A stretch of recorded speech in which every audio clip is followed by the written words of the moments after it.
Call me crazy, Brooke, but if I'm Aaron Rodgers and that's the best pitch that I get from the leader of the team that's interested in me, I don't really feel like I'm wanted there. Am I nuts for that?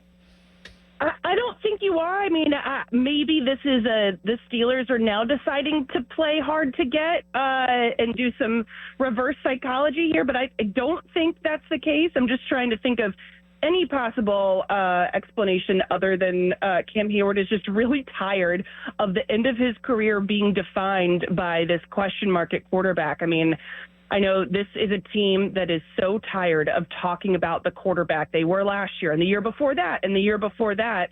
To me, this is just signals how exhausted Cam Hayward is of this storyline. And the whole team is, which, I mean, this to me is a reflection of the angst in the locker room toward the organization and toward the decision makers for how this quarterback situation has played out, that they're this far into it. They don't have an answer. They're not able to bring back Justin Fields. Plan B isn't going maybe like they plan on the timeline that they planned. And this is, to me, just a culmination of all of that. But it speaks volumes that the guy that was on FaceTime with Russell Wilson for an hour last year is like, I'm not doing that again. I'm not. You either come or you don't come. It's no skin off my back. We'll figure it out. We've got Mason Rudolph, and that's all we need. That, to me, is maybe that lights a fire under Rodgers to say, oh, yeah, like, let me show you why you should have recruited me harder, that kind of thing. But I am nowhere near the inside of Aaron Rodgers' mind, nor do I really want to be. Talk about living in the darkness. My God. Answer me this, Brooke. Art Rooney, after the season, essentially said that one of his in-house guys is his priority and that they wanted to get that done, that it was either going to be Justin Fields or Russell Wilson. They were going to talk to both. That was the priority. That is what he expected to happen. Well, Russell Wilson's available. He's out there. And in my mind, if the Steelers, all they would have to do is say, Russ, come on back, and he would have been back 3 weeks ago. What's that all about? Where is he? Why isn't he here? Well, he's not in the darkness.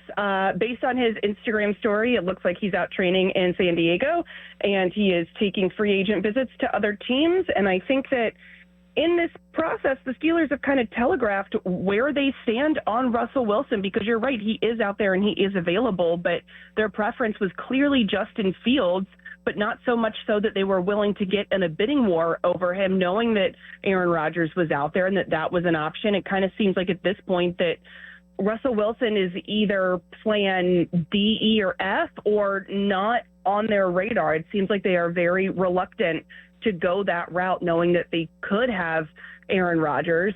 To me, it says that while Art Rooney said his preference was one of those two guys, the real preference was Justin Fields, and to get that done sooner rather than later. And all of the other options were far below that, and Russell Wilson being among them. So to me, it kind of signals that they were not satisfied with Russell Wilson and that they are desperately trying to find any other option before considering going back to him. What did you make, moving around the division a little bit, of the Bengals bringing back both receivers at a huge cost, and now people are saying they may also be able to bring back Trey Hendrickson? What do you make of the Bengals right now?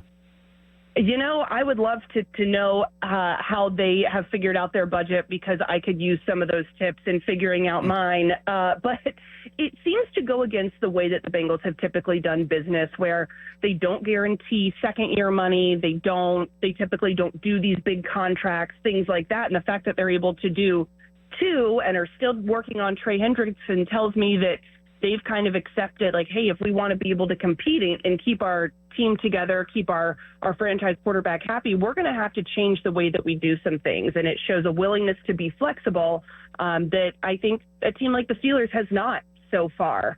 I'm interested to see how that plays out because, as we know right now, they have really loaded up on offense and have committed a ton of money to the offense. So they're going to have to get in shootouts every game. I don't know that that's necessarily the best allocation of their resources, but that conversation changes if they're able to figure out a way to bring in Trey Hendrickson. And I think that that's something that other teams in the league that have not been willing to spend big should look at and realize, like, this is the arms race that is the NFL right now. You have to be willing to spend money and spend cash over cap to bring in talented guys and make your team better.